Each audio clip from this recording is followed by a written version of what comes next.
Uy!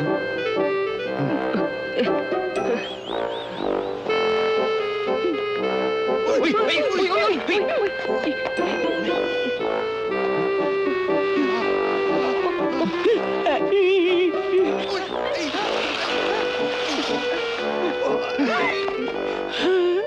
Oo! Ano yan? Ano yan?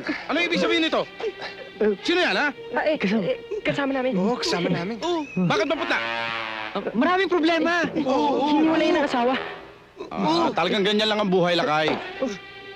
Bakit malamig? Tok-tok naman. Nasa Baguio tayo, bakit di ba? Ay, siya nga naman. Oo nga pala. Pero duda ako dyan. Tutulungan natin yung kaibigan nyo. Titingnan natin. Hindi. Doktor ako, akong bahala. Parang iba yata yung narinig ko.